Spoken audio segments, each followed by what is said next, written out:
خب بسم الله الرحمن الرحیم. سلام عرض می‌کنم خدمت کاربران کانال هاوتو. با معرفی سایت تایپ ایران، سایت تایپ و ترجمه در خدمتتون هستیم و کسب درآمد از این سایت. خب اولین کاری که می‌کنید وارد لینکی میشین که من پایین این ویدیو کپشن کردم و وارد سایت که بشین برای ثبت نامش توضیح میدم که به چه صورته، ولی بعد از ثبت نام شما وارد یه همچین صفحه‌ای میشین. می‌بینید که یه سری گزینه‌ها هست اینجا: ایجاد سریع، لیست پروژه‌ها، کارهای من، راهنما. ما بیشتر با اینا کار داریم و با این نوار پروژه. این ایجاد سریع برای زمانی که شما به عنوان کارفرما وارد میشید که از اینجا میتونید به عنوان کارفرما وارد اکانتتون بشین. ولی اگه به عنوان مجری وارد اکانت بشین، توی این قسمت که لیست پروژه ها رو بزنید، همین صفحه حالا دوباره آپلود میشه براتون، همین صفحه دوباره رفرش میشه براتون و اگه جدیدی باشه، اگه پروژه جدیدی باشه براتون دیده میشه که البته گفتن نیازی به رفرش نیست. خب شما برای انجام کاراتون میتونید اینجا مثلا اگه یه فایل پاورپوینتی داشته باشین یا یه ترجمه‌ای داشته باشین از فارسی به عربی، فارسی به انگلیسی یا بالعکس، میتونید اینجا فایلتون رو بدین و البته به عنوان کارفرما اگه باشین میتونید اینجا فایلتون به صورت رایگان بذارین و وقتی که پروژه رو میتونید پیشنهادها رو ببینید یکی یکی. پیشنهاد بهتون میدم با قیمت‌های مختلف در ساعت‌های مختلف. بعد شما میتونین بررسی کنین که هر کدوم مطابق میلتون بود انتخاب کنید و پروژه رو بهش بدین برای انجام دادن. نکته بعدی که داره، شما زمانی که مجری هستین وارد این قسمت که میشین، اولین کاری که میکنین یک امتحانی داره برای اینکه شما بتونین تایپیست بشین و توی این سایت به عنوان مجری کارتون انجام بدین. برای مشاهده پروژه این قسمت مشاهده پروژه رو میزنیم. توی این قسمت پیشنهادات رو که بزنید، اگه شما تازه اکانت ساخته باشین و توی آزمون شرکت نکرده باشید، این قسمت براتون میاد برای ایجاد پیشنهاد باید شما توی آزمون ورد پای ثبت نام کنید و یعنی قبول بشید. حداقل بالای 60% باید این آزمون رو قبول بشید تا بتونید از این سایت شما استفاده بکنید. قیمتاش نسبتا خوبه. یه قسمت داره حداقل نرخ پروژه های مناقصه ای که قیمت های مختلف رو زده بسته به کارتون. یه قسمت داره نرخ پروژه های نمایندگی که قیمتاش یکم متفاوته با نرخ پروژه های مناقصه ای. شما بعد از اینکه توی آزمون قبول شدین، نکته که داره، اگه توی آزمون قبول نشدید به همین کانال هاوتو هم میتونید پیام بدین، براتون آزمون رو میتونیم رد کنیم طوری که قبول بشین و به همین صورته. بعد از اینکه توی پروژه وارد پروژه شدین که صفحه پروژه رو ببینین، یه قسمت داره فایل های پروژه. فایل اصلی پروژه رو دانلود میکنید، کلیک میکنید روی این قسمت، یه بخش براتون باز میشه دانلود فایل رو دانلود میکنید، نگاه میکنید. اگه که مطابق میلتون بود، این قسمت برای شخص یک بیانیه میذارید که در صورتی که برنگشت که کارو تحویل بگیره یا به هر صورت پروژه به هم خورد، اون بیانیه رو حداقل شما بتونید ازش بگیرید. یا برعکس اگه شما کارو بهش دیر تحویل بدید، این بیانیه‌ای که اینجا به عنوان مبلغ ضمانت نوشته شده از شما دریافت میشه و از حسابتون یعنی کم میشه. بعدش نکته دیگه که داره، این مبلغ رو که میزنید بر اساس تعداد صفحه است. یعنی شما مثلا میزنید 50 5000 تومان، میگیم که شما قیمت پیشنهادی 5000 تومانه، کارمزد سایت کم میکنه 15% و آیدی شما میشه 4250 تومان به ازای هر صفحه. این مدت اعتبار مثلا شما میخواین این مهلت انجام پروژه 1 ساعته، 1 روزه، البته خیلی هم مرتبط نیست. این اعتبار رو شما مثلا میگید 1 ساعت، بعد 1 ساعت این پیشنهاد به طور خودکار حذف میشه و شخص دیگه نمیتونه ببینه. این دیگه بستگی داره به اینکه شما مثلا بعضی وقتا چند تا پروژه همزمان میگیرید و میخواین یکی رو یه جوری به این پیشنهاد بدید که بعد چند ساعت اگه پروژه رو قبول نکرد برین شما سراغ کار دیگه. خب نکته‌ای که داره زمانی که پروژه جدیدی برای شما باز میشه، این قسمت یه حالت نقطه زرد درست میشه که حالت اعلام کننده اینه که مثلا پروژه جدید اومده و همچنین یه صدایی هم میاد. شما بیرون از نرم افزار هم باشید، بیرون از کروم باشید، بازم صداشو میشنوید. یه قسمت داره پروژه های آنلاین که این بسته به کاری که شما کردین قبلا یه درخواست میدین و شرایطش رو اگه داشته باشین کارفرما همزمان به شما کار رو میده و شما همون موقع باید پروژه رو انجام بدید. بعد یه قسمت داره پروژه های من. باز که بکنید میبینید که مثلا یه تعداد پروژه هایی که داشتین رو انجام میدین یا پروژه هایی که از قبل بوده. مثلا من این پروژه رو باز میکنم. خب بذارید در مورد پروژه هم یه توضیح بهتون بدم. پروژه رو که انجام میدین، شما آخرین کاری که میکنید اینه که فایلی رو انتخاب میکنید. این قسمت افزودن فایل رو که بزنید لوکیشن میدین بهش، آپلود میشه و بعد از انجام آپلود شما یه کاد این کاد اینجا اضافه میشه، انتخاب میکنید فایل رو و بعد از انتخاب کردن فایل شما مثلا اینجا خیلی ربطی این قسمت که زده تعداد صفحات بیشتر مربوط به اینه که شما آیا این کار رو میتونین قبول کنید یا نه. شما این قسمت تعداد صفحات مثلا اون زده 11 صفحه ولی من دیدم که مثلا 16 صفحه است. 16 صفحه تو کار تموم شد. 16 صفحه انجام میدید میبینید که میگه که 16 صفحه ضرب در 850 و 70 ریال میشه 13 و 700.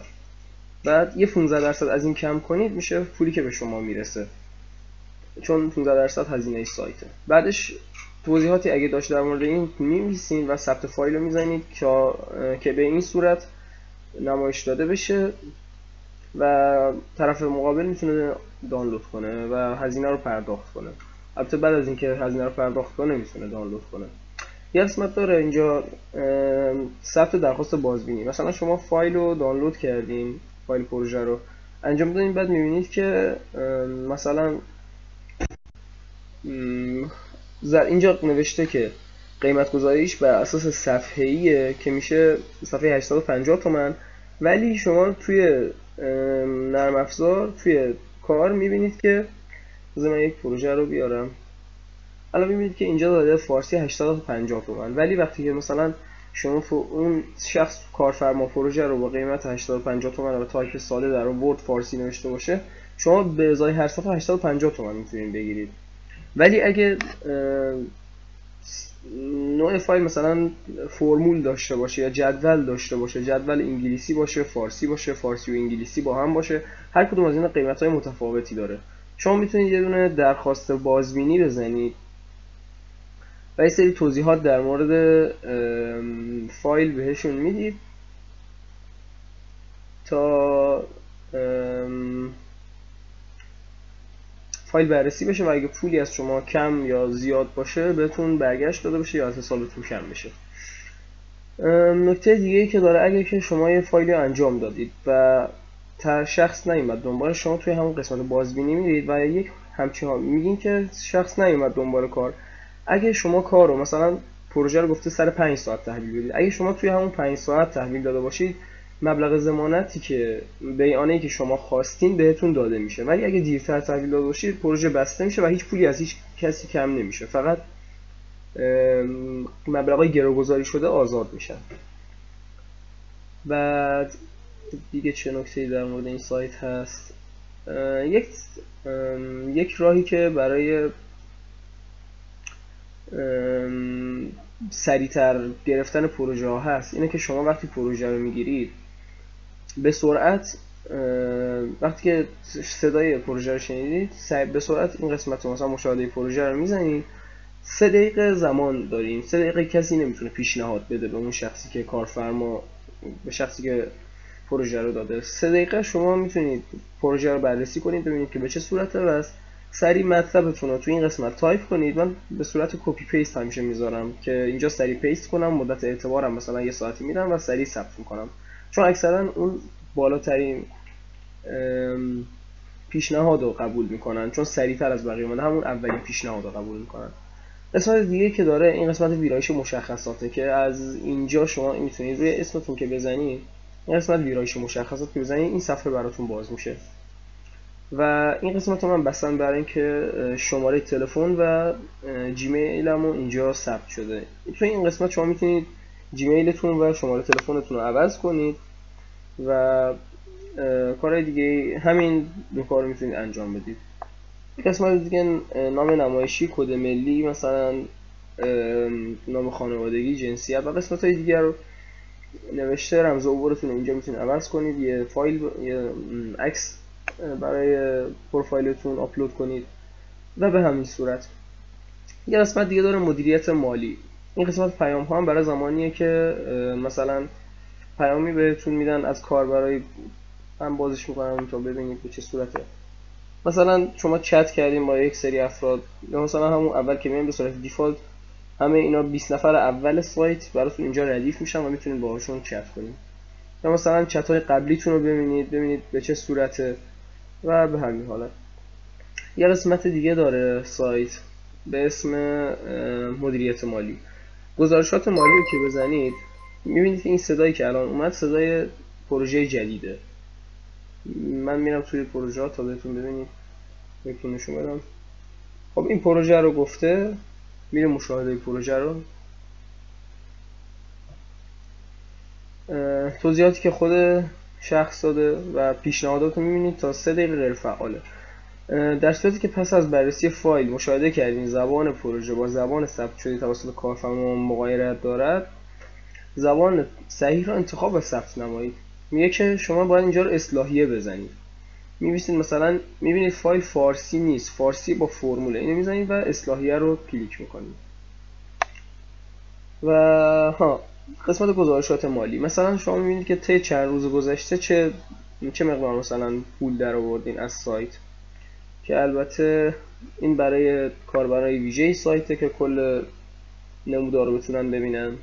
اعتبار گروگذاری شده، این چیه؟ اعتبار گروگذاری شده همون مبلغ ضمانتیه که شما برای افراد داخل سایت وقتی که پروژه رو میبینید شما این مبلغ رو گرو میذارید که اگه شما کار رو به موقع تحویل ندادید یا شخص دیگه کار رو نیامد تحویل بگیره، این پروژه این 1000 تومان به اون شخص دیگه کارفرما داده میشه.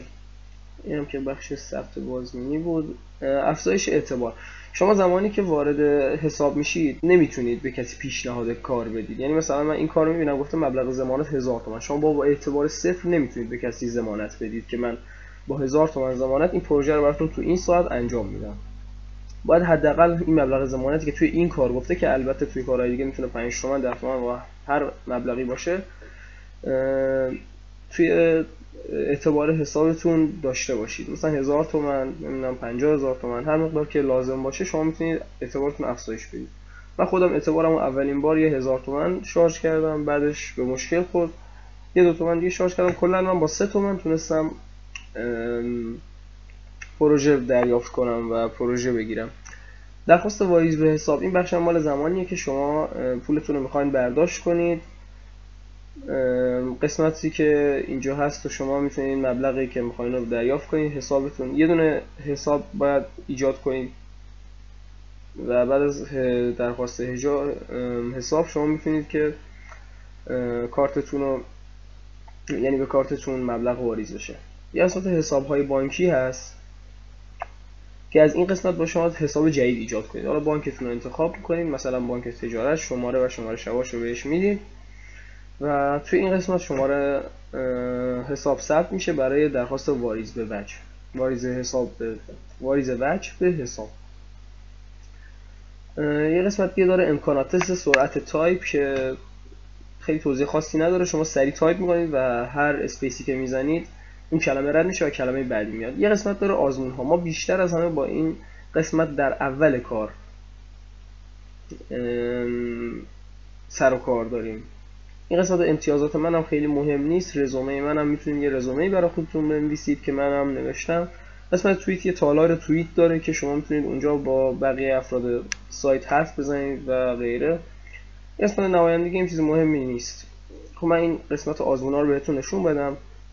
می‌بینید که چند تا آزمون داره، هر کدوم بسته به کارتون شما باید آزمون رو شرکت کنید. اگه که شما توی این سایت دیگه ای بخواید کاری انجام بدید، بخش طراحی بیشتر مد نظرتون باشه. تایپ ایران سایت های دیگه هم داره مثل کودز ایران و ترجمه ایران، نمیدونم آزمون‌هاش که مربوط به همین آزمون‌های اینجاست و طراحی ایران. تایپ در ورد پایه رو که شما باید بلد باشید دفعه اول رایگانه، ولی دفعه بعدی باید شما 2 تومن پول بدین برای اینکه شرکت کنید و اینکه شرکت کنید حتما باید قبول بشین. اینجوری نیست که مثلا 2 تومن میدین 100% قبول بشین. واقعا باید بلد باشید تا بتونید قبول بشین. و سطح آزمون هم خیلی سخت نیست. البته که یه سری از نمونه سوالاشو باید برید قبلا نگاه کنید تا بتونید توی آزمون قبول بشید. 30 تا سوال تو 10 دقیقه. قطعا امتحان سختی نمیتونه باشه اگه برای کسایی که واردن، ولی یه سری هستن که میخوان تو سایت فعال بشن ولی خب خیلی هم بلد نیستن آزمونو، چون یه سری نکات مهم داره توی آزمونش که بهتره شما بلد باشید. خب اینو من میتونم براتون رد کنم. توی سایت میتونید بنویسید برام، یه مبلغی دریافت میشه و این آزمون براتون مورد قبول واقع میشه. امتحانات دیگه هم به همین صورت. بخش دیگه تنظیمات، ویرایش مشخصات، تنظیمات اطلاع رسانی و تخصص ها که خیلی کارشون نداریم، بیشتر با این قسمت ویرایش مشخصات کار داریم.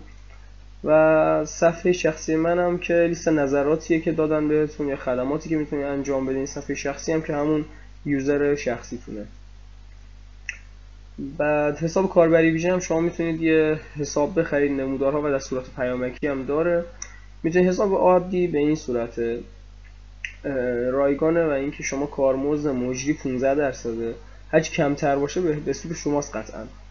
و پروژه های همزمانی که شما میتونید داشته باشین تو این سایت حداقل حد اکثر 3 تاست. زمانی که حساب کاربریتون عادیه، ولی زمانی که حسابتون برنزی باشه 6 تا، نقره‌ای باشه 9 تا و طلایی 12 تا.